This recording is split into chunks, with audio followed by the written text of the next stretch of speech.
Welcome to our deep dive today.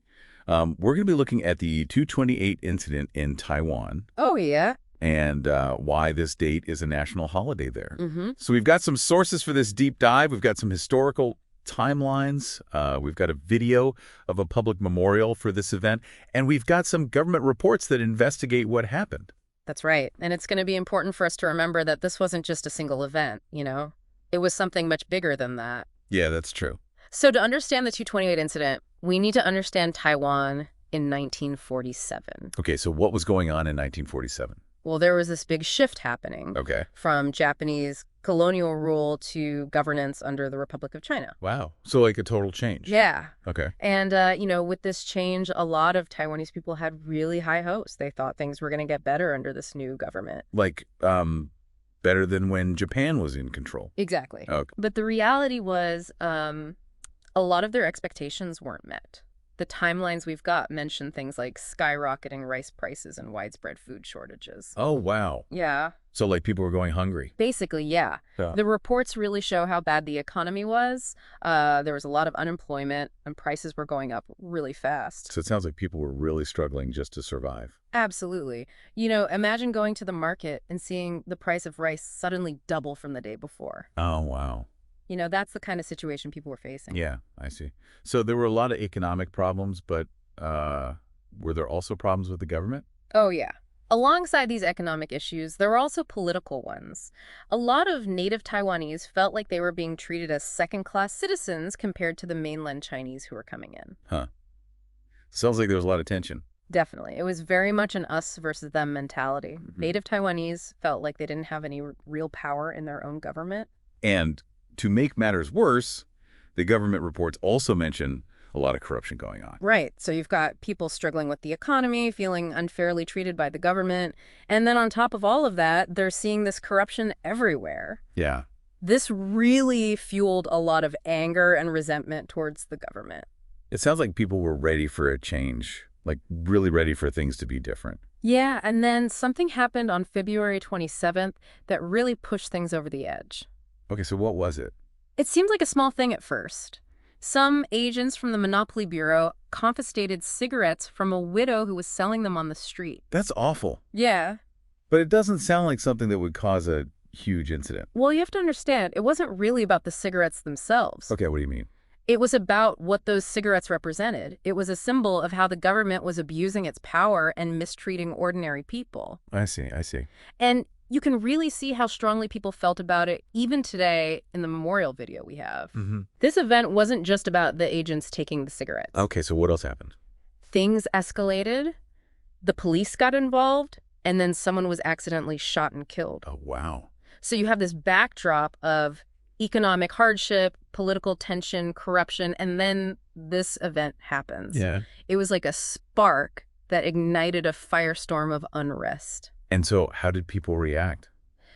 Well, according to the timelines, protests started breaking out all over Taiwan. People were angry, and they started to target any places or symbols that represented the government, like police stations, government offices, things like that. And it's important to remember, this wasn't just like random rioting or anything like that. People were organizing themselves, forming what were called 228 incident committees all over Taiwan. So it was actually very organized. Exactly. Okay. And the historical accounts we have show that these committees had different ideas about how to move forward. Like what? Some of them wanted to negotiate with the government peacefully, try to work things out through dialogue, But other groups, especially some student groups, felt like they had to fight back with force. Huh. So there was a mix of approaches. Exactly. And that's a really important point to highlight. Why is that? It shows how people respond to injustice in different ways. Right. Some people believe in pacifism and dialogue, while others feel like they have no other option but to resort to violence. Yeah, I see. So what happened next? Well, the government's response really changed things. Okay, what did they do? They sent in troops from mainland China. Wow, okay. Yeah, this was a major turning point because the government didn't see what was happening as a legitimate expression of grievances. Okay. They didn't see it as people wanting a better life or anything like that. Right. They labeled it as a rebellion, a treasonous act fueled by hooligans and communist agitators. Wow. So they were really framing it in a negative light. Yeah, and they use that to justify their actions. And what did those actions look like? Well, the historical accounts we have are full of stories about what happened after the troops arrived. Things took a very dark turn. Oh, no. Soldiers started indiscriminately killing people, arresting them, making them disappear. It was a really brutal crackdown. Wow. So it sounds like things went from bad to worse really quickly. They did. It was a very dark time for Taiwan. Yeah, I can imagine. And even today, it's a time that's shrouded in a lot of pain and unanswered questions. Yeah, and one of the things that makes the 228 incident so difficult to talk about is that there are all these different stories about what happened. Like different versions of the same event. Exactly. You'll find sources that say it was a peaceful protest that the government overreacted to. Yeah. Then there are others that claim it was a planned uprising, maybe even with communist involvement. Yeah, the reports we have really emphasize how we need more research and access to historical records if we ever want to fully understand what happened. Yeah, it's like a puzzle with some pieces missing, you know? Yeah. And it makes it difficult to establish a definitive truth. And it seems like finding that truth and getting justice for the victims is really important to a lot of people. Absolutely. I mean, we're talking about an event that caused so much pain and suffering.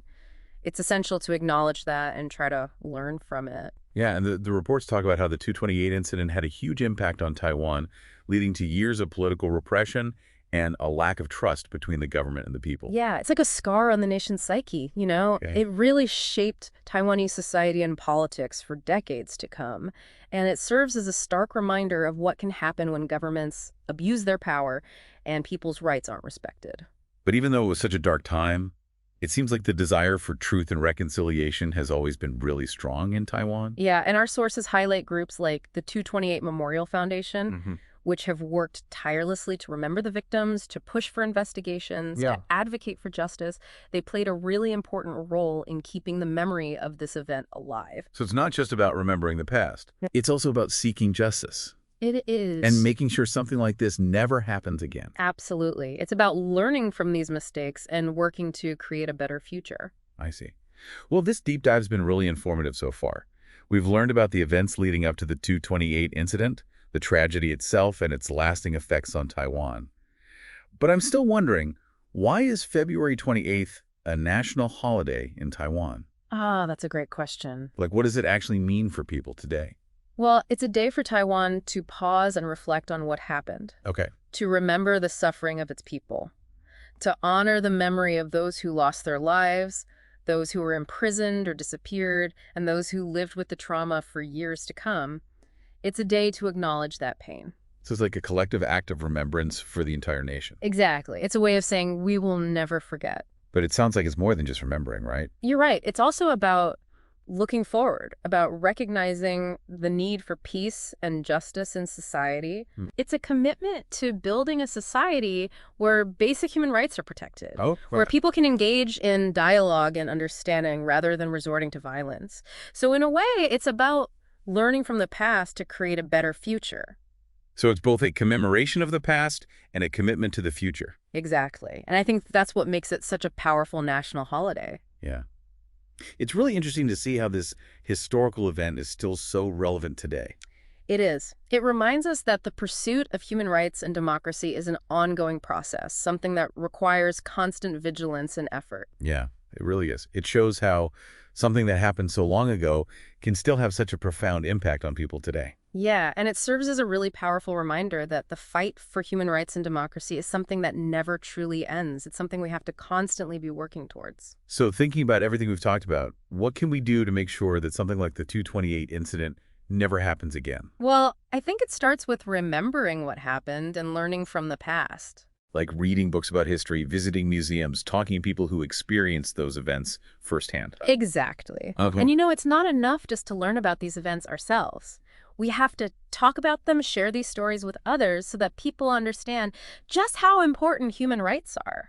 Yeah, I think sharing those stories, especially the personal ones, can really help people connect with history in a way that textbooks just can't.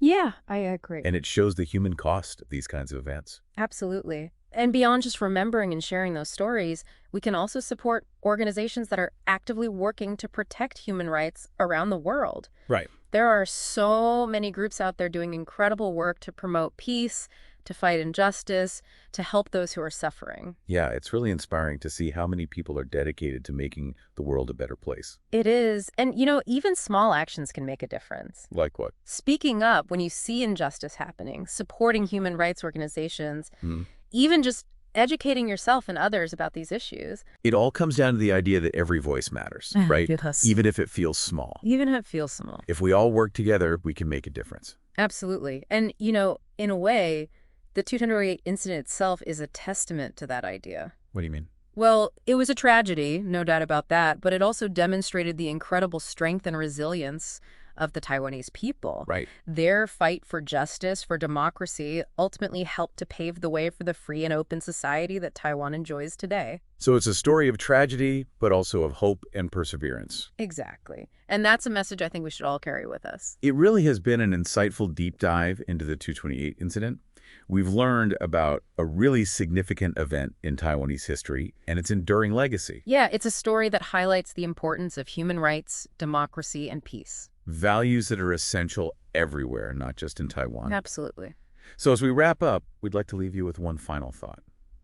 What can you do in your own life to promote peace and justice in the world? What steps can you take, no matter how small, to make a positive impact?